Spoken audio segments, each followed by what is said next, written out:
Okay, thank you very much. Good morning.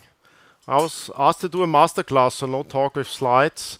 I think the only way to master something is to critically challenge it. So I ask you anytime, just raise your hand if you want to challenge me or have a critical question.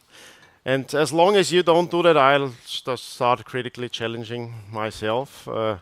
So I'm pretty surprised that anyone is in the room. I mean, don't you know that economics is bullshit? Haven't you heard about that? It's a fiat science. Come on. Why is economics bullshit? I mean, let's look at it. Face it. You ask an economist for advice, like you want to know something, want to figure out if economics helps you to achieve something. So you ask him a kind of life question, like when moon, and then if you like collect the answers of economists, of course you won't just rely on one. Like you go to a doctor, you take a second opinion, you take a third opinion. And some people have systematically asked economists, and they took 6,000 opinions, I think. And after 2,000 opinions, it was clear. You could stop asking economists. After 2,000 opinions, it all averaged out, and you knew for sure economics is bullshit because it's worse than rolling the dice. So it's better to roll the dice to get an answer. Unlike what should I invest in when what career choice, how's the macroeconomy going to develop, and things like that. So yeah, it's a whole field of bullshit. And then, I mean, you take a sub-segment of it, like Austrian economics. It's like, oh, I only listen to bullshit if an Austrian is uttering it. It should be like bullshit squared, right? But I mean, most or some of you are Bitcoiners, I assume, so maybe you have a similar experience. Like many of you may know that crypto is bullshit, and many people assume like a sub-segment of crypto, Bitcoin. Well, that must be bullshit squared, right? It's like that's very odd. Like take just a group of crypto people and just listen to them. It doesn't make sense. But maybe you discovered that sometimes context is everything. So these Austrian economists really got their name from outside. This was like people realizing, oh my God, those Austrians. Oh my God, those Austrian economists. It's like they are not a real economists. They're like we don't know what they are, but it's something remarkable about a group of people. Of course, not because they're Austrians, because Austria nowadays has almost nothing to do with the Austria back then. But there are slight cultural differences, maybe, and like German was one scientific language at the time. It isn't anymore. So there was some discussion about like what's economics, who is doing economics, and historically it was very odd people who stumbled upon economics very earlier on, and quite a predecessor school developed in Spain around School of Salamanca, and they were scholastics, so they were basically people asking moral, ethical questions. And then if you're in a more complex society, you realize, like as a priest, for example, you were challenged by people, they ask you, oh, I did that. Have I committed a sin, Father? And then they start like with all these complicated contracts and stuff. And I had this credit contract here and delivery there. And have I sinned, Father? And then, of course, you've got to figure out, okay, what's going on? What does that mean? In most of the German-speaking world, it was philosophers. You stumbled upon it. It's like because philosophers think like they gotta have an opinion on everything, so they gotta study everything that appears to be interesting. And in a more modern, complex society, more apparently economic phenomena, things that are new, that you don't have a small tribal society emerged and draw their attention. And in the old Austro-Hungarian Empire, it was lawyers. There was no economics at university. Because of course it's a fiat bullshit science, but the lawyers somehow got interested, and that happened in Vienna, and one of these lawyers was Karl Menger, just trying to figure out what's going on exchanges. then of course he studied economic theory and he figured out, oh, that's all bullshit. It explains nothing. He can't predict anything, but it doesn't even understand what's going on. And typically, if you don't understand something, you go for moral reasoning. It's like, people must be stupid or greedy or immoral because I don't understand it, so that must be their fault. And then some interesting phenomena emerge, like people preferring goods that don't really need them, that don't want them. An example like prisoners in prison who are non-smokers demanding and holding on to cigarettes, and obviously they are stupid, immoral, greedy, whatever. It must be some strange reason why you do that. But Menger's approach was like more look at what they're doing, go from the phenomenon, not from the definition, from textbook thing. Look, okay, what's actually happening, and the odd thing about the Austrians, what appeared was a kind of realist approach, like caring about reality, while every philosopher, of course, knows reality is fucked. Sorry, my English. The real interesting things, of course, are eternal and ideal, and it's the great ideas and the pure thoughts, and human beings just, they mess up everything, so you're not really interested in that. So I think one of the things that emerged, and I think the major reason is really that the bourgeoisie in Prussia had this idea of, oh, we got to be important in politics now. We're going to shape politics. We're going to create, we are like the best of the world. We're going to create the greatest fleet in the world. And then we take over from the British, and it's like all these ideas. And then it keeps you busy, of course. And you think about how you'll make everything better for everyone. And the Austrian bourgeoisie had none of that. It was like a very old emperor who just said, oh, I don't understand anything that's going on now. So let's better not change anything because I don't know what happened. Oh my God! I mean, what's going on? Let's just preserve. And it was a kind of LARPing. So the Austrian-Hungarian monarchy was like LARPing with people with the costumes and like, let's act as if it's like 200 or 300 years ago and nothing is changing and nothing will ever change. So some of the bourgeoisie were very frustrated, in particular those who had political ideas.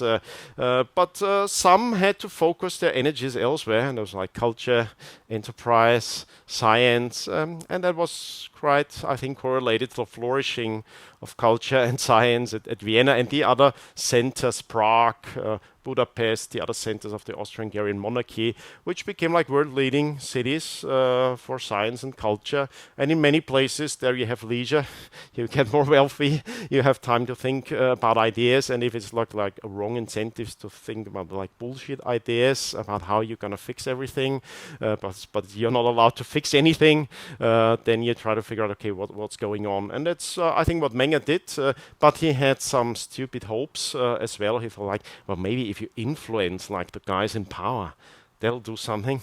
And he had like this unique opportunity to have an outsized practical importance. So the Austrian school from early on had a great practical importance. It really reached at the time very important people. For a while, the majority of the ministers, the high-ranking diplomats, high-ranking bureaucrats, but also business people, people in technology, industrialists were influenced by that way of thinking. Most of these people we don't know anymore, but they had, I think, some important impact. But Menger, I mean, it's like a unique opportunity. You're an economist, or at least that's what they make you believe, and you get access to the crown prince. He'll become the emperor one day, and then he'll be an enlightened emperor. But the problem with Austrian economics, you'll figure out this realism. It's kind of not, I mean, the more you know about things, they can become clearer, but it's not that they get easier. It's like, oh, you see all kind of problems. It's like, okay, now I get it. Now, why hasn't it happened? Like, oh shit, now I get, oh my God, now I get that. Oh, now I see that. So what did the crown prince do when he got all this clarity from like looking at Austrian-Hungarian Empire at the time and a dynamic society and the structure? He committed suicide. So of course that's no like recipe. But it's like disclaimer now, the disclaimer to this package. No responsibility taken. If you go down that rabbit hole, it's quite a pill to take. It's like this common sense realism and apply it to the real world. And the first, like, you go through really a trough of okay, a valley of oh my god, okay, it's worse than I thought. Oh my god, it's why it's like that. And then it takes quite a while, and it takes a lot of patience to then like distance yourself a little bit from the current context, and then get a more historical perspective on things, and that improves your mood. And then you got to focus on things that you can practically change and have an impact on, and I think also that's the core about realism. Of course, the problem with Austrian economics is economics, so people assume it's like, oh, it's scientific, it's an academic discipline, and it like gets the best people and takes them out from reality, puts them in an ivory tower, and you make sure you cushion them and like have them write textbooks and teach and stuff like that. Of course, there's always the challenge, and then there's even a Nobel Prize. Like, oh, an Austrian economist got a Nobel Prize. He was the only Nobel Prize winner who said, "Oh my God, what a bad idea! Who came up with that?" Oh, I see. It's like the Swedish central bank, of course. Now I get. Oh my God! Now I get. Oh my God! Oh my God! Now I got the the whole thing behind it. But it's really like, I mean, what you can do if you got a Nobel Prize? You usually say, "Oh, thank you. I'm so honored." It's amazing. He was the only one who said, "Oh my God, what a bad idea! I'm so sorry. I need to accept it." But it's really, really bad idea. So that's the challenge, of course, with figuring out. Oh my God, if you apply the realism to your own discipline, it's like, oh my God, it's not even a thing that I'm mastering in and that I'm trying to do, and you don't really have any interest in pursuing that further, and it's not really helpful for your career to see it that way. But then you broaden the picture, of course, and Menger, of course, contributed some very important scientific aspects, and it's not only the realism. I think that's the most important thing. It's kind of common sense realism. That's why people usually who have common sense, and usually it's like practitioners, they get it much faster than people who have learned economics at university. Usually it takes unlearning. If you are like facing, you studied 4 years economics at university, and maybe it takes 4 years of unlearning to then finally figure out what Austrian economics is about. What else did he propose? Another aspect is methodological individualism, and it's not a normative thing. It's not like claiming, we should be all on our own. It's like if people usually, and academics do it a lot, like people say that and people do that, and it's like the common sense again. Ask, yeah, okay, who are you talking about? Well, let's figure out who's the person who's thinking like that and saying it, and why. Let's ask him. Let's figure out, I mean, what's the real person behind it, and figuring out you can like kill a lot of bullshit just by methodological individualism. Like, okay, show me the person.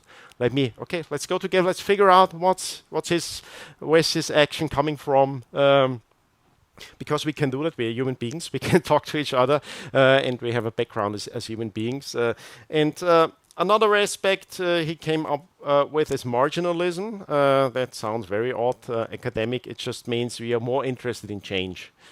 It's like we want to figure out when something is changing, because change happens at the margin. It's like the first person to do something different. That's what we are interested in. It's like what everyone is doing. Like it's all it means, like averages.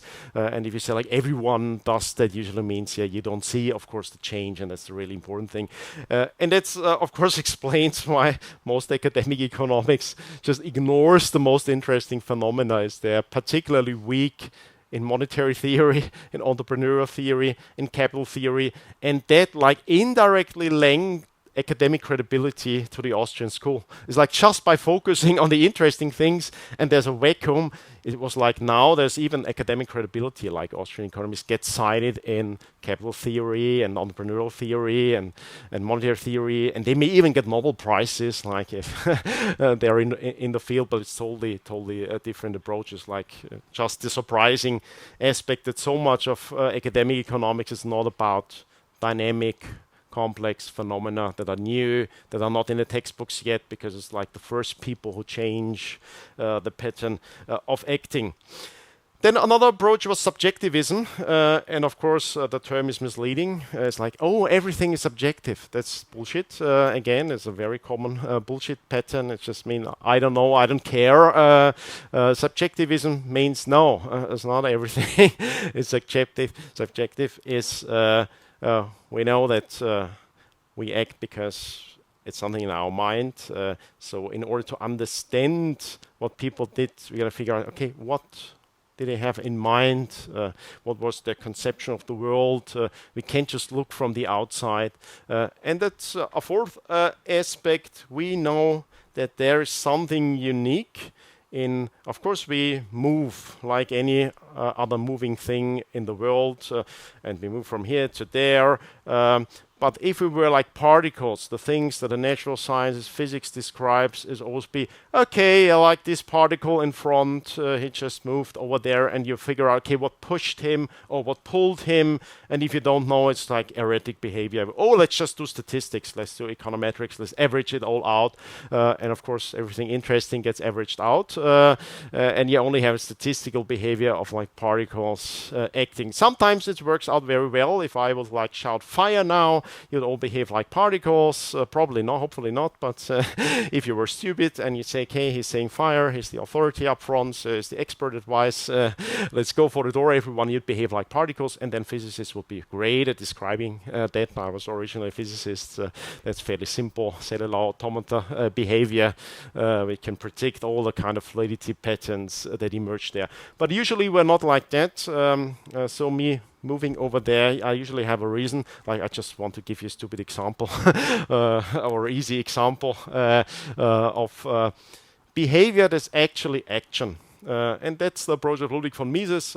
He realized, okay, let's try to be even more systematic about things. Like take the thing we know about human beings, and we know that we can see the very same behavior for very different reasons. Like just like explaining or describing behavior doesn't make so much sense. Like telling you, oh, I saw people move from there to there. It's like, okay, so what? I mean, what's the context? Of course, people move all the time, and some people move there, and some go into the other direction. What's the point of it? I want to figure out, okay, what's the reason? Why are they here? What are they going for? And that's a totally different approach. It doesn't look at outside causation, it looks at reasons, and it applies a kind of logic to it. And we know that all this action has to happen within the world as it is. So if I move over here, the camera will hit me because of course I had to give up something. I can't be at the same place at the same time. So we have a real objective challenge here that lends to a lot of concepts. So now with this like step-by-step approach, we can sharpen our analytics of understanding what's going on. And we come up with the first concepts. Now we realize, okay, every action means I got to prefer some state of the world to another world, and I have to give up another state. And how could we call that? It lends to itself and say, okay, that's a kind of cost you incur. So cost is a quite universal principle of human action, and so we start with a definition, like how is cost defined, is we figure out how does it come from phenomena of real human beings, and we link that crucial like human experience and existence to then apply useful categories and figure out, okay, it's coming from, and that's the term opportunity cost, comes from, we have to decide, we have to rank our preferences, we have a kind of special temporal issues in which we have to coordinate our behavior, and it's not only that we act upon the material world that's not living and just give up space, we also can coordinate and cooperate with other people. And most people who look at economic phenomena just looked at like, okay, people coordinate means you got to organize them. Yeah, like give them the direction they should move to. That's organization. That's collective behavior. But the economists from the Austrian school figure out, no, there's something else. Like stop it, stop it here. Let's apply methodological individualism, subjectivism, realism, and then figure out, okay, there are other ways to coordinate, and they're quite spontaneous. You can realize that I have a goal. You don't have to share my goal, and we can still coordinate, because I need a means to achieve my goal. You have goals, you are looking for means to achieve your goals. Sometimes our preferences are just inverse. You prefer what I can offer more than what you can offer me, so the opportunity cost of giving up the thing is lower than your preference from the thing I can offer you. And it's this kind of intersubjective exchange that becomes really crucial in modernity. It's like complex societies of foreigners acting together. And Mises then proposed, okay, if we go it systematically, we don't start with like economics and then we branch it out. We start from the most general approach. And he proposed, let's get rid of the term. It's just so misleading, economics. Let's start with praxeology. Of course, no one really used it. And Menger gave the explanation why language itself, of course, it's not a top-down creation, it's a discovery. It's a phenomenon. We discover, oh my God, the purpose of language is you have to understand me. It's not like I want it to be like that. And it's not all subjective in the sense it doesn't matter what you say. It's figuring out, I had to learn a language, you're learning a language, and I don't know if you can follow me. I try hard, I look at you. I hope that someone finally will raise his hand, because that's what I was asked for in the beginning, so really help me out here. So just to figure out if we speak the same language. And so that's a discovery. I may just discover, oh my God, that's the wrong language. No one really got anything I was trying to communicate. Thanks a lot. Yeah. Yes. Sorry. Concrete that I could easily challenge. It's all sounds very good. I agree with most of what you've said, but there's been nothing. You're right or you're wrong. So if you want to be challenged, I would suggest. Very good. Yeah. No, that's on approach. Yeah. I don't know if it's the right approach, but it's the thing you specialize in when you're interested in science. Like you go for general principles, and it's also kind of deductive structure. So you start with something very general, and you hope like there's no disagreement there, because then we can figure out where does it come. Well, so where does the disagreement come? Of course, I'm with you. Usually, the better way is to start from some like real thing, some real experience, and figure out. I mean, what are you predicting? Has it worked? Has it not worked? I'm not talking about this topic. What is Austrian economics? What was the venture like? Where did it start? Like it was people thinking about general principles, trying to understand complex society. And this particular approach was really like Mises' hope that we could find together through argumentation.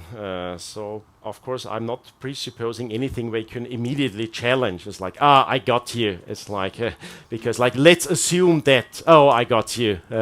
It's like, no, let's not assume anything. Like, let's start with reality. So I think you're describing a process. Yeah. And it would be very interesting to see what the outcome of that process would be. It's easier to disagree with the results of the process than the process. So the process you've described so far sounds very sensible. Okay, thanks. The outcome is much harder to pin down. What is that outcome? I think it had an outsized outcome, which is a bit invisible. Now, who were Menger's students? Let's look at it. The first one I mentioned, so that was an outcome. We say, okay, that's a bad outcome.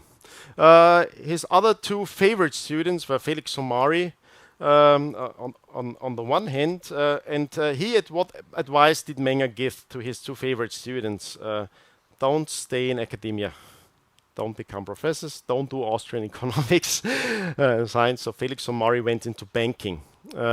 And how he approached banking from a very realist, common sense perspective. It's like he knew from Menger, because you have a very broad interest and it's very interdisciplinary, and from general principles you have to be interested in history, psychology, geopolitics, and so on, and you just try to be realist, like what's really happening, not what I want it to be, what's really happening. And so Menger saw pretty early what will happen in Europe, so he darkened the perspective. He was spot on.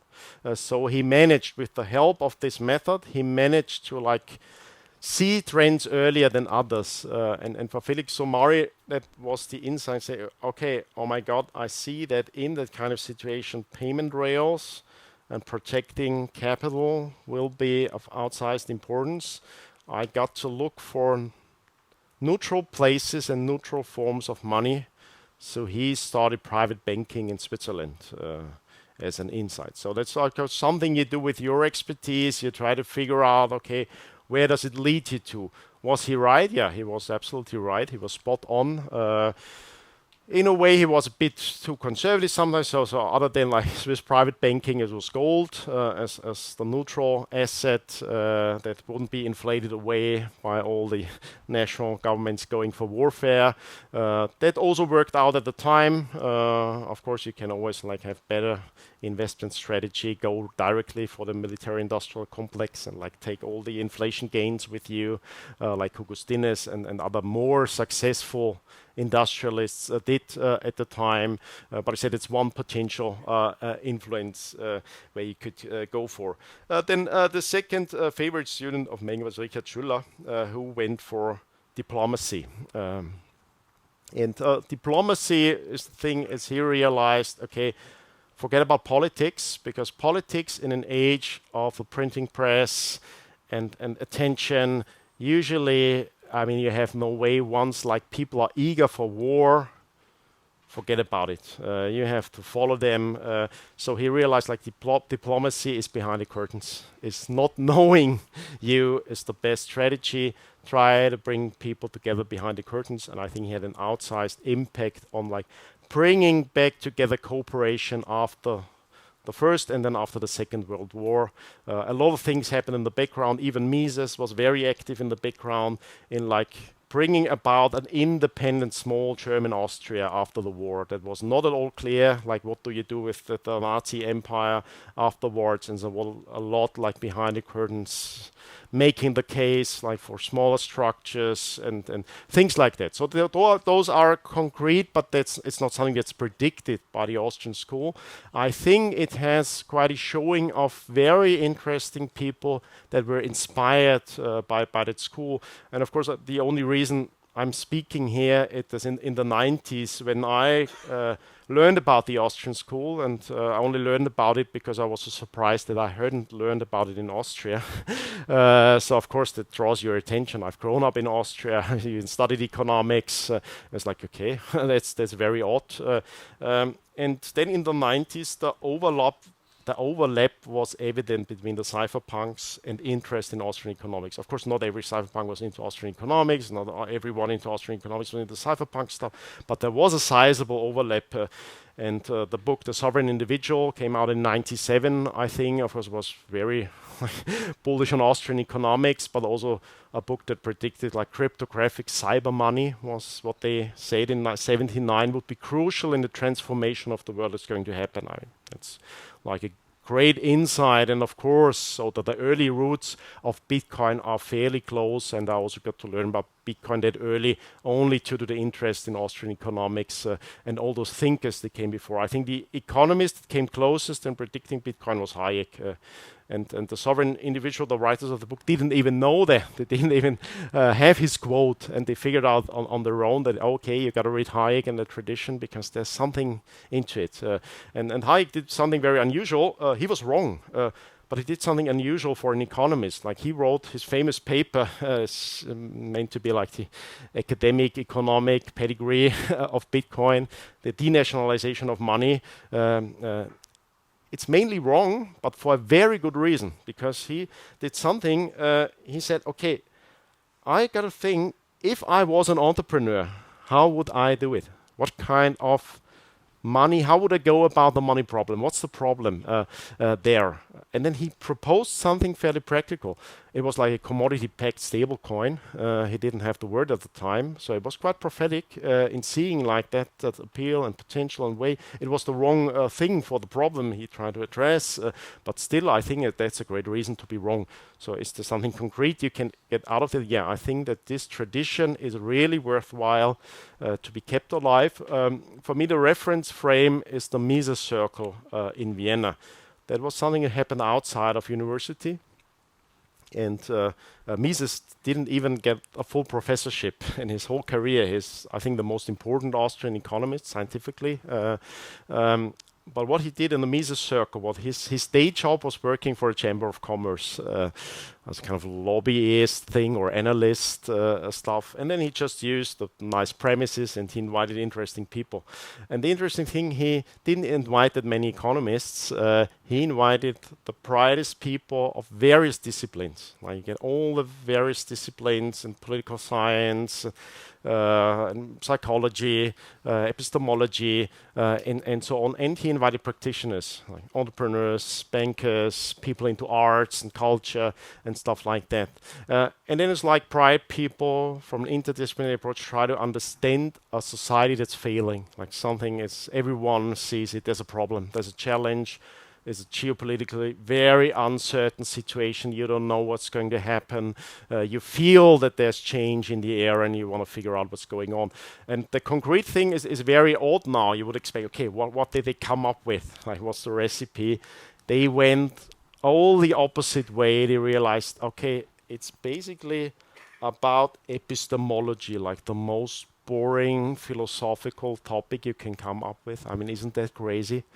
But what they figured out is about, okay, how do we know something? That's a crucial question to ask. How can we know something? Can we trust? And if you don't trust, how do you verify? That was the crucial question they ended up with. So they went to the very like generalized abstract issues, but for a very realistic and prophetic reason. Like you figure out, okay, there are big trust issues, there are big epistemological issues. You realize the world is much more complex than the models you had inherited, and you got to figure out, and you go in all diverse directions. And that I think was the practical conclusion that sometimes you have to be interested in very deep questions and very deep principles. And you can never be sure that they really lend to something useful. So I think it's better to see like this tradition of, it's still science in a way. I mean, you want to systematically understand complex phenomena. That's how Hayek termed it. I think it's a leisure activity, okay? That may sound odd, like a hobby, but leisure is the foundation of culture.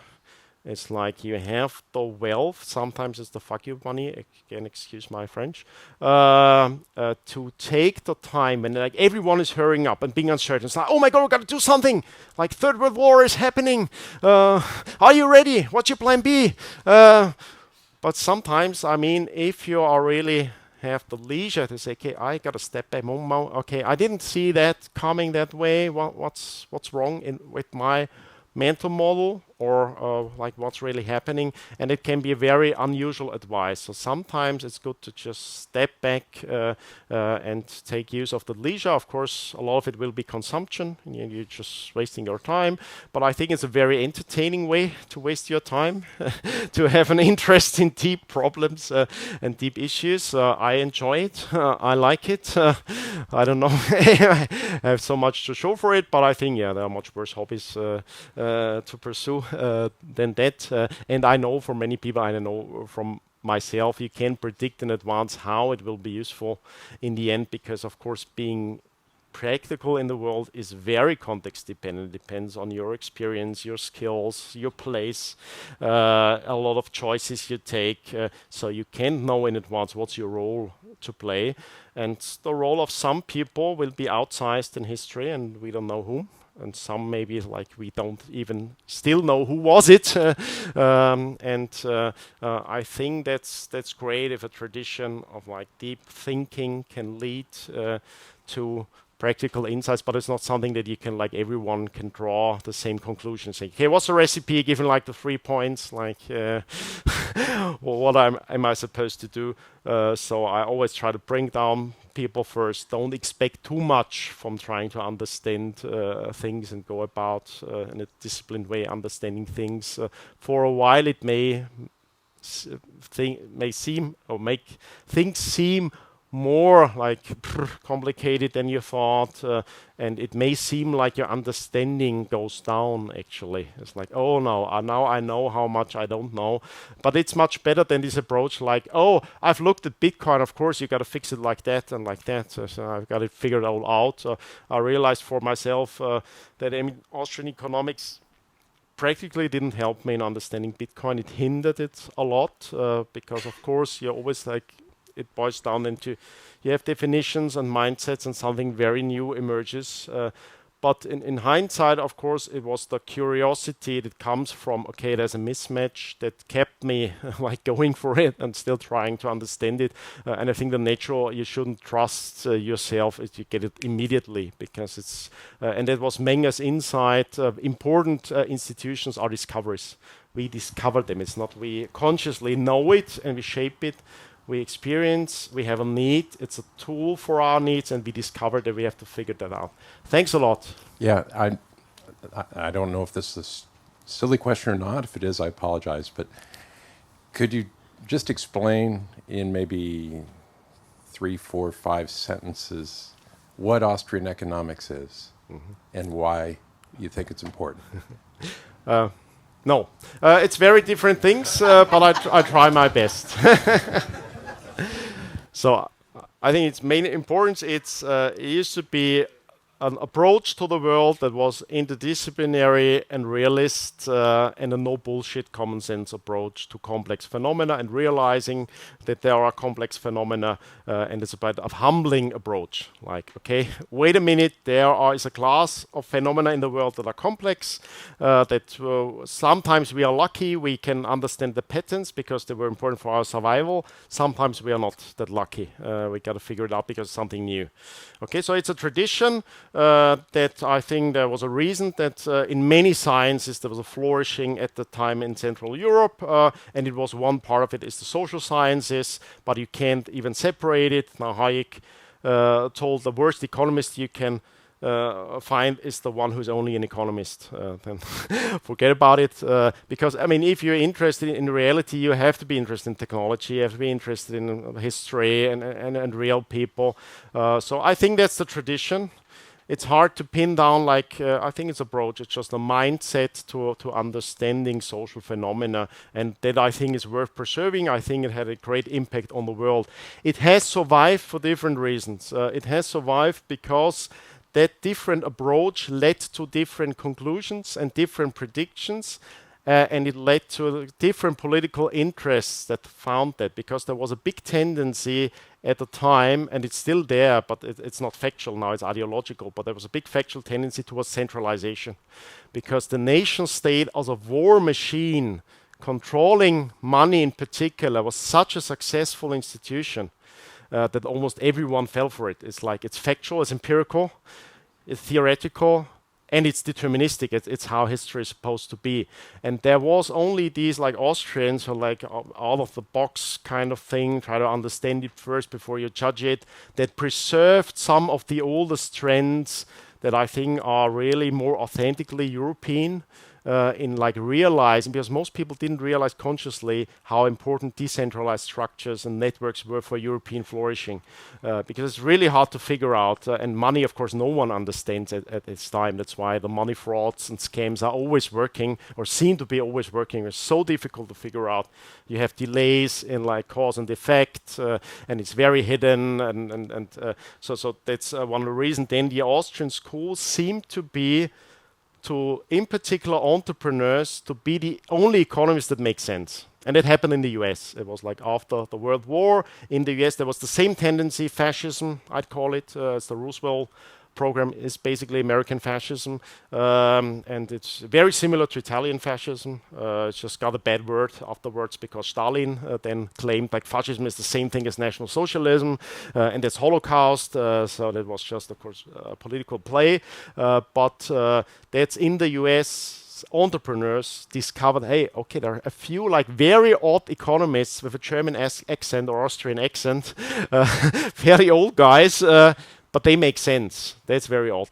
And that's how it survived, it flourished. But of course, it got a bit more political. It's closely, there's a big overlap with libertarians, what then Murray Rothbard shaped the term, because liberal, of course, is like the centralists, statists in the US. So if, okay, there's another tradition in the history of ideas.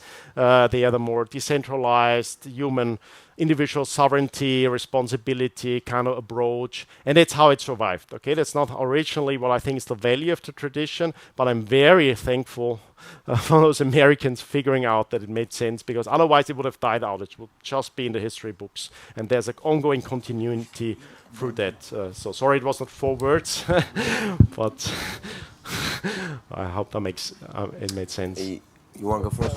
Go. So if it's going to be a stupid question, like sorry in advance, but and it's not a challenge. So I kind of have the perception and the feeling that Austrian economics approach sometimes it can be maybe kind of too selfish or too egoistic, maybe, because in my opinion it's like liberalism but probably deeper. And this is question number 1. And question number 2 would be, what do you think about a welfare state? And if you think that in an abstract world, a government which rules a country, the economy, like the economy of the country with the Austrian economics approach, could set a welfare state, a welfare economy. Yeah, I'll only focus on the first question and give you a reason why. Now, the first question, yes, that's a fallacy. It's mistaking methodological for normative individualism. Of course, you can have these values, and a lot of Austrian economists are individualists, maybe even from the character but that's not the original approach. The original approach is you focus on social phenomena, cooperation, and so on, but you do it from the lens of methodological individualism. You want to understand, why do people cooperate? Why do we need each other? Why is it important? So it's a complete opposite. It's like we don't conclude, okay, everyone on his own and we don't need each other, and we want that, and that's why it's supposed to be that way. That's a big misunderstanding, but of course there's other reason for that. If you have the political tendency towards centralization, collectivism, of course, the few people who are looking for some credible mindsets that help you preserve some common sense of not collectivizing anything, they'd say we're individualists in a sense, but it's just labels. And then everything practical, political, what's the policy recommendation, that's really usually an endless questions. I would go from first principle first. The approach was understand it first, don't judge it. So just figure out, okay, what do you mean by that? What's the welfare state? And it goes from the old Austrian tradition of critical language theory. It's usually, we discuss a lot about opinions. They are not at all interesting, because opinions, of course, are regurgitated. And usually they refer to words that don't have a precise meaning. It's just you associate something with it. It's okay, yeah, of course it's nice to have a social security net, and that's the welfare state, and and I don't want to be all on my own thing. It's a kind of, you associate different things, and then someone, of course, has a bad experience that, oh my God, it's welfare state takes 70% from my personal income in Austria to do some welfare with it, and I think the best approach is just look, okay, what's really what's happening there, what are people doing, who is getting the money from whom, what's the reason for that, and I think it's a much better approach than go for policy recommendations, what would a politician right now do given the mindset of the population. So that tend to be the endless question. That's the bad thing about philosophy and theory, is you endlessly debate the same questions without coming to anything concrete. So it's much better figure out what's happening, and that's the value neutral approach. Hi. I read it's working. I read the Bitcoin Standard and some other publication of Friedman and other Austrian economist, and I noticed that, in my opinion, the main problem of Austrian economics is that our society in the west of the world is like democracy, and the fact that an economy can be so rude, so egoistic, maybe in the right way, because you cannot postpone every time the problem at the success at the next generation, in which maybe Keynes economics and other stuff. But I think the main problem of the Austrian economics is that it's not easy for a democracy to accept Austrian economic principles, because it's more easily for a politician to use a central bank or other stuff to gain votes, make helicopter money to people, gain votes in the way. And the main problem, the main issue of Austrian economy, in my opinion, is that is not easily understandable from the people who has the less scholarization. What do you think about it? That's wrong. The last thing, like it takes education to understand the concept. Austrian school economics is not a political recipe that you can understand. So, and you do something very unusual. So you said like in the beginning, it's very important. Why don't you start with something concrete? I think usually the method is like that was fairly concrete. It's like a typical context, and Italy, even Switzerland, and you figure, okay, there's a mismatch. You need to generalize and go back, and it seems odd, like a detour. But you need to be more interested in principal questions, because we could endlessly debate. We have one of the most difficult terms here, democracy. If you look in the history of ideas of democracy, you figure, wow, that's a very complex grouping of meanings that change so much that I know the history very well, that the Greeks who would look at democracy now, they'd say not, I don't understand this. Oh, that's the opposite. And it's very odd. I mean, I'm not claiming anything that's they are right, we are wrong, or something. It's just, I mean, it should give you pause. First, you need to pause. It's like, okay, stop. I thought it was easy like that. So you have to go back from the concrete to something very general. Okay, was it really about? And then you differentiate.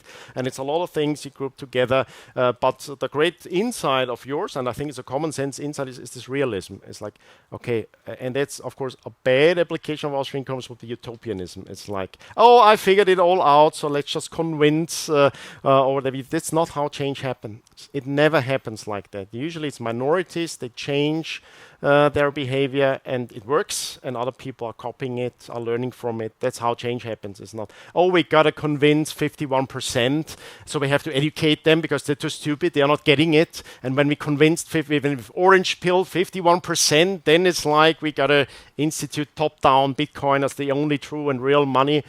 That doesn't make sense. And fortunately, Satoshi was not that stupid. Yeah. That's really fortunate, because it would have died out immediately as like this crazy guy, like trying to orange pill when no one had a need, no one had an idea what it's about. That doesn't make any sense. And I think that's the kind of realism you get. And you can apply that to business ideas and anything. Usually it's people start with the concrete, and it's a good like filter. But the approach of that is like, okay, figure out, do you know what you're talking about? What are the words? What do you actually mean? And where does it come from? Is it your own experience? Have you tried that in a setting? And what was your result? So that I find much more valuable to see, okay, then I understand your context. Okay, you tried, like you had a political career and you tried that and you were inspired by that. That's much more interesting than like these general level opinions that seem to be very concrete on something concrete, but you are not in that context. It's never up to you. It's like people should and people would and all that thing, and that's the methodological individualism. Like, hey, okay, who are you? What have you tried? Where have you learned that from? And then I learn potentially a lot from your insight. I think you had a great insight just from your common sense and thinking about it, and why you were asking the questions. You already had, I think, a very good answer to that. Thank you.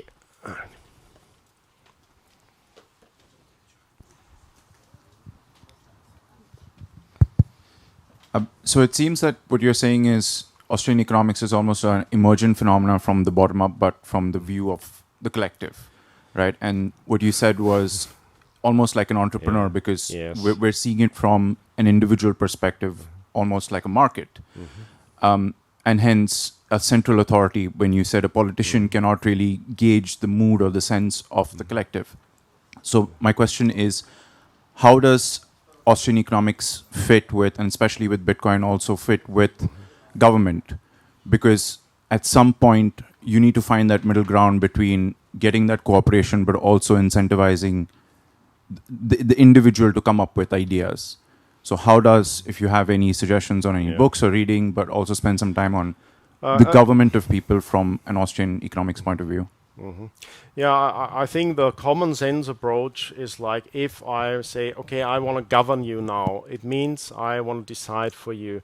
And I could have good reasons for that. Like I could claim like, okay, because I know better than you. But the typical common sense reaction would be, I want to see some proof of work. Like, has that worked out for other people? And then, of course, you could agree to, yeah, great, run my life for me. But I mean, who in his right mind would do that? I mean, even if I'm convincing as a speaker, that should be red flag, of course. never follow someone that way. So I think if you break it down into methodological individualism, like, would you do that? Because if you have like government, it's like these big words, and it's like, okay, we separate it from all our real experience. We know nothing about it. We just hearsay. It's just, oh, we heard, and it's opinions. Oh, and I know those people have an opinion. I like them. That's why I think that's right, and you must be wrong because you're so toxic. You're the wrong group of people. So I think it helps to break it down. And of course, government is a whole group of institutions with narratives, with mythology. And one of the insights in the Mises Circle was, interestingly, there was the most important political scientist at the time was there as well. It was Eric Voegelin. He's little known. He discovered that actually one of the things is politics can best be addressed by the discipline of theology. It was very Jungian. Jung went in a similar direction afterwards. It's like, okay, those narratives, I mean, they are narratives. It's like your role in the world is about order. It's about what's a just order, what will happen, and who's to blame for something if it goes wrong. And he realized, okay, and he brought the whole apparatus from theology, and it was very useful. And it was very prophetic, what he came up with, and also, of course, the psychological tradition of Jung, that Jordan Peterson, for example, is Jungian psychology. I say you get patterns of like similar things that people realize, and this very, very unusual approach that comes from this, like going to more principled questions, from the concrete interest in real people, real experiences. Okay, any last questions? What's the time frame like? What's your perspective on the emerging world, maybe colloquially called the global south versus Western, and maybe where it might be easier to implement Austrian economics in the global south versus the westernized world that might already have traditional financial systems in place? It's something, as an American, I've been running up against a lot as far as not having as much in America versus when I'm visiting, areas, other areas of the world. There seems to be more opportunity for implementing the Austrian economics and these principles. Yes, Austrian economics is not something you implement, but something that helps you understand why some policies are difficult to implement. And of course, it makes all sense why many changes are the most difficult in the most privileged part of the world. It's just a methodological individualism. If you have no pain, there is no need to change anything. I mean, in Switzerland, for most people, they don't have payment challenges. So it's like, bet some money, come on, I lose the twint. I scan QR codes every day. What's the point? I have a bank. I'm relatively wealthy. I have a relatively high level of well-being. I don't feel like the prices are running away because my wages keep up with that. So, of course, that's all the subjective individual experience that really helps us understand why Bitcoin adoption is different in different places of the world. And that's with any like technological change. And I'd say like policy, even if we understand it from a set of rules, is part of technology. It's like software. It's a kind of software, better rules. So it was the approach of Hayek. He figured out pretty early. It's a kind of cultural selection of rules, and it's a kind of software for societal cooperation. You can have better software, worse software, and then because you don't know in advance, even Hayek would say, okay, even I, and in particular, I have no idea in advance what are the best rules. So that's why we go for discovery, and that's why we want to have innovation. That's why, in a sense, we're optimistic about change. Let's just like try.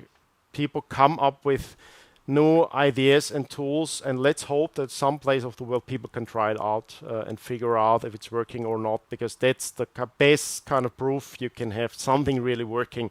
And we see Bitcoin, how long it takes. Like I think the best reason for Bitcoin really is it has been working for 15 years. That's the best argument for it. And I think the intuition is very good of most people, is be skeptical about anything that's new, because it's not tested, and most new ideas are wrong. There's this kind of inherent conservatism has a rule, and it was very important for our evolutionary survival. But of course, it can be bad for our survival in the long term. So that was a reason for the disparity in the world, and why there are still different places. It's some rules that were more conducive to change and innovation proved to be much better in the long run for well flourishing, but even culture and so on. But we've learned that those are rules. They can be adopted anywhere. They can be copied if they work, and that's really a very good news that Menger and Mises could not be sure about. That we can be sure about that now, and we've seen a lot of progress in the world. It's not all going to shit. A lot of things worked out in different places, and you can learn from them.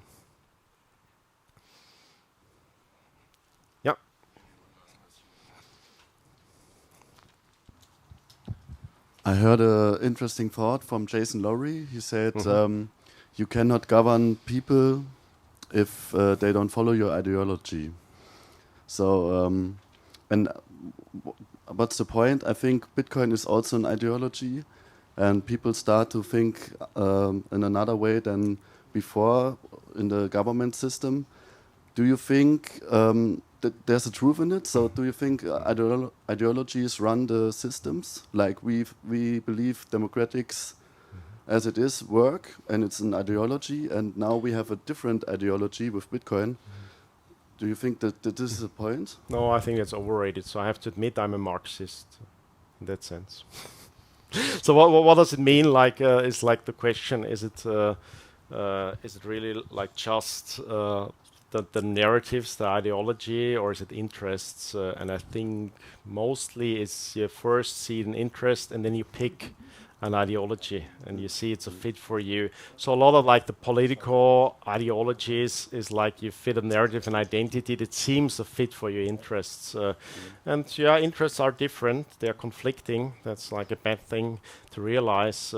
I think that's overrated, and then the whole like premise I think is overrated. First, do you have to govern people? What do you mean to get coordinated behavior? No, we know that's the branch of praxeology is called catalectics, is we can see a lot of coordination without top-down governing. And governance, the concept probably can be salvaged. You see, it's just proper rules, but it's no need that there's one individual's like setting rules. You can discover rules, you can try the rules, and that's usually a more software approach that has worked out in that field, and I think works out in other fields as well. So you don't really need to govern. Even if you want to govern, usually technology is more important, like your capacity to control people. And then narratives help, but you have to maintain the narratives, and that takes effort.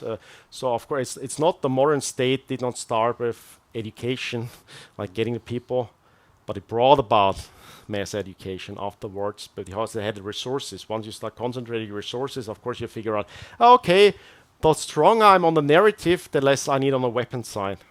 That's very useful, but that's a very like realist. Sometimes sounds cynical, but it's the realist approach to politics that even I've been in Italy, that's in the history of ideas, there are quite strong traditions in political thought that have this realist approach. Even Machiavelli can be assumed to be the first political scientist, and there is some overlap, not of course his normative way, but in the way of just like looking at things how they are, not how you want them to be. And that I think generally is the better approach than have like high-minded concepts and just postulate something axiomatically. Makes sense.